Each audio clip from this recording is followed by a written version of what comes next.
नमस्ते भारत। ये वीडियो में एक बार फिर से हिंदुस्तान की राजधानी दिल्ली की इस वक्त की जो स्थिति है उसके बारे में बना रही हूं और दिल्ली के आदरणीय माननीय सम्माननीय मुख्यमंत्री जी का महिमा मंडन करने के लिए मैं फिर से आप लोगों के बीच में उपस्थित हूं, क्योंकि ये दिल्ली की बात है।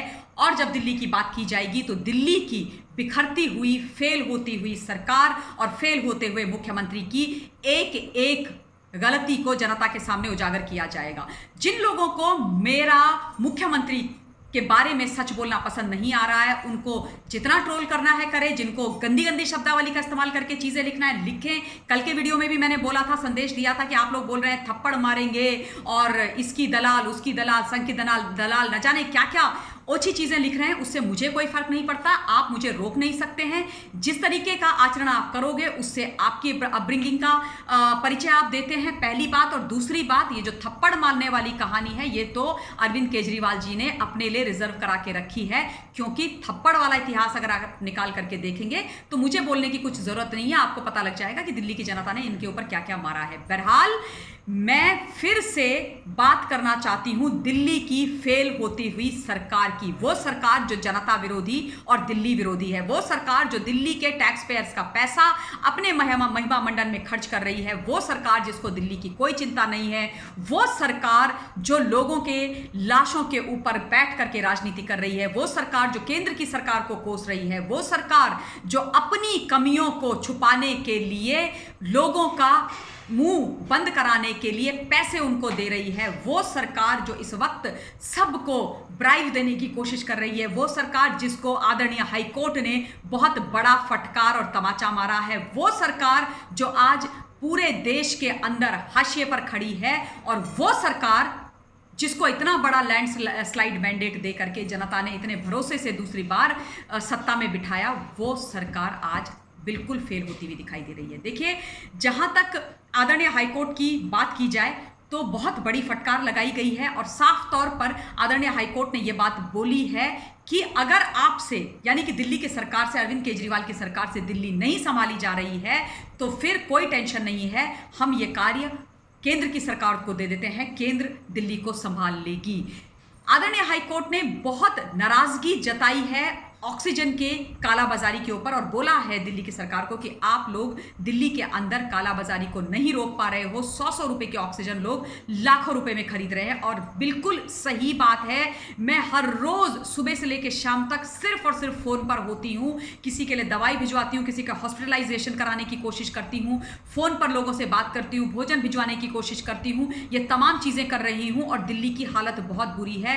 बड़ी मुश्किल से आज पूरे दिन में मैं सिर्फ एक हॉस्पिटलाइजेशन, एक बेड की व्यवस्था करा पाई, जबकि इतनी रिक्वेस्ट आती हैं। तो कौन फेल हो रहा है? बहुत सारे तमाम लोग हमारे आसपास हैं जिनकी बहुत बुरी हालत है, किसी को प्लाज्मा चाहिए, किसी को ऑक्सीजन चाहिए, किसी को आईसीयू बेड चाहिए। और जिस स्थिति से हम गुजर रहे हैं ना, उस स्थिति को देख करके भी अगर ना बोला जाए तो फिर लानत है। आदरणीय हाईकोर्ट ने ऑक्सीजन के जो सप्लायर्स हैं उनको कड़ी चेतावनी दी है, बोला है ऑक्सीजन की सप्लाई करो वरना अरेस्ट होने के लिए तैयार रहो। इसके अलावा आदरणीय हाईकोर्ट ने एक और बहुत करारा तमाचा दिल्ली की सरकार और अरविंद केजरीवाल पर के ऊपर मारा है। उन्होंने बोला है कि भैया, हाईकोर्ट ने कब दिल्ली की सरकार को यह बोला था कि हमारे लिए 5 स्टार होटल फैसिलिटी में व्यवस्था कराई जाए कोविड से हमारे इलाज करवाने के लिए? किसने तुमको बोला था कि हाईकोर्ट के तमाम लोगों के लिए 5 स्टार होटल के अंदर व्यवस्था कराओ? हमने तो सिर्फ ये बोला था कि एक व्यवस्था सुनिश्चित कर दी जाए, एक जगह सुनिश्चित कर दी जाए। यह दर्शाता है कि इस वक्त अरविंद केजरीवाल जी का जो माइंड सेट है वो बहुत ही उल्टा चल रहा है। 150 करोड़ रुपए के एड्स 3 महीने जनवरी, फरवरी, मार्च में दे करके इन्होंने मीडिया को खरीदने की कोशिश करी, और वही दांव ये चलते हुए दिखाई दिए। हाईकोर्ट के ऊपर भी ये भूल गए कि ये न्यायपालिका को नहीं खरीद पाएंगे, लेकिन कोशिश इन्होंने पूरी करी थी। कोशिश पूरी करी थी। जनता त्राहिमाम है, जनता के पास बेड्स नहीं है, जनता के पास ऑक्सीजन नहीं है। जनता के लिए 5 स्टार होटल की, 5 स्टार की फैसिलिटी करने की इन्होंने नहीं सोची ना ना ना, क्योंकि जनता क्या है भाई, जनता किस काम की है? लेकिन हाई कोर्ट के लिए 5 स्टार फैसिलिटी की व्यवस्था करने के लिए अरविंद केजरीवाल और उनकी सरकार लग गई।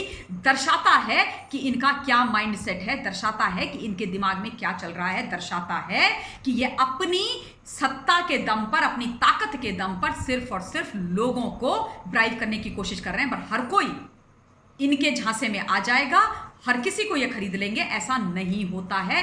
बहुत करारा तमाचा आदरणीय हाईकोर्ट ने आज इनके मुंह पर मारा और ये सुन करके मुझे बहुत खुशी हुई। जैसे ही ये निर्णय मेरे संज्ञान में आया, मैंने इसको ट्वीट भी किया और इसके लिए मैं आदरणीय हाईकोर्ट को बहुत बहुत धन्यवाद और साधुवाद देना चाहती हूँ। और दिल्ली की सरकार से ये पूछना चाहती हूँ कि भाई 5 स्टार फैसिलिटी नहीं करते, 1 स्टार और 2 स्टार फैसिलिटी या बेसिक फैसिलिटी तो दिल्ली में मर रहे लोगों के लिए कर लेते, जिनके वोट की ताकत के दम पर आज आप सरकार बना करके बैठे हुए हो, आप मुख्यमंत्री बन करके बैठे हुए हो। उनकी किसी को कोई चिंता नहीं है।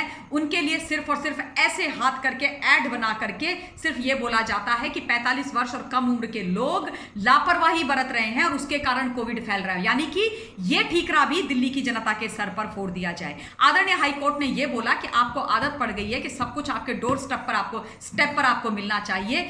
आदरणीय हाईकोर्ट ने यह बोला कि केंद्र की सरकार ने जब आपके लिए ऑक्सीजन की व्यवस्था कर दी थी तो आपने वो ऑक्सीजन अपने प्रदेश तक लेकर के क्यों नहीं आए।